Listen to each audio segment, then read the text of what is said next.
Hello, I'm Juan Davis, Chief Creative Officer at KCET and PBS SoCal, and I'm joined by the newsroom of KPCC and LAist on a daily reporter roundup.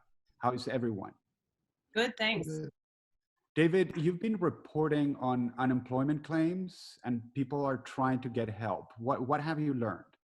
Right. So in terms of help, stimulus checks are now starting to show up in the bank accounts of people who have their information on file with the IRS.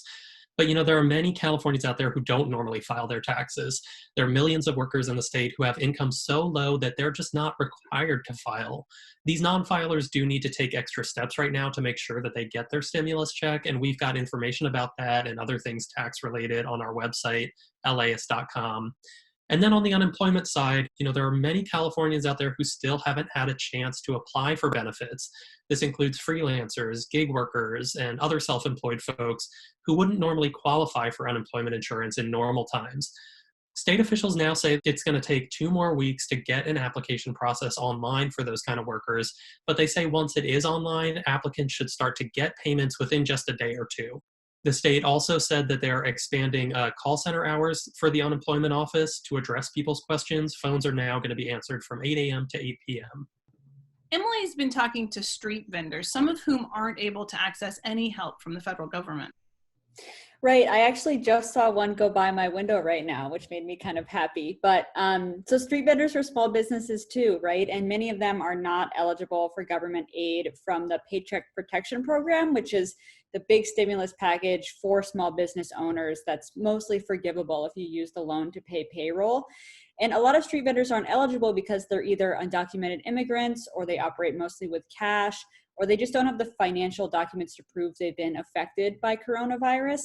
And they're also not eligible for these one-time payments that David just referenced, the $1,200 payments from the stimulus package.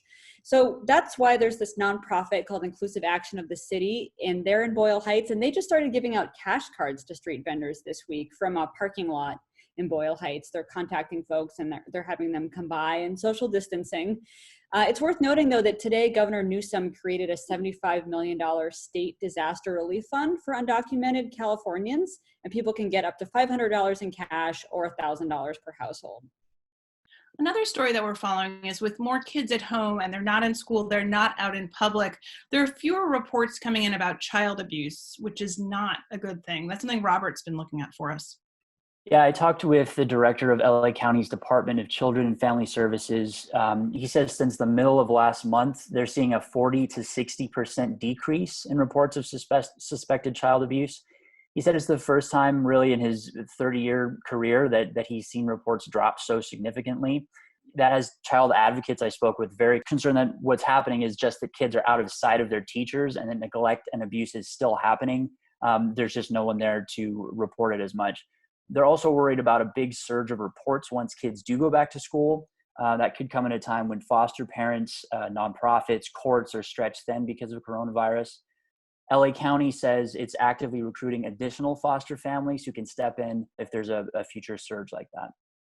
And in more maybe upbeat and solutions-focused news, Adolfo's been reporting on groups stepping in to support Black college students here. Yeah, well, the chancellor of California's community college system, a huge system, told us last week that he does expect COVID-19 crisis to lead to some students to drop out. And educators are worried that this is going to be underserved students, those who have trouble paying for rent, food, and have little support from their families. I talked to students and staff who are part of the Black Collegians at Santa Monica College. This group's been around for more than 20 years. It supports students with counseling and basic needs. And this current crisis really shook these students into action and the staff. The students are organizing Instagram live meetups to lift each other up and give each other the tools to get through this. I saw a session last week on meditation, and it had nonstop questions from the students. Education researchers say that what Black Collegians is doing at Santa Monica College could be a model to keep vulnerable students on track towards their degrees. Well, thank you all from the newsroom at KPCC and LAist, and thank you for tuning in. Be safe, take care of your families, and we will see you tomorrow.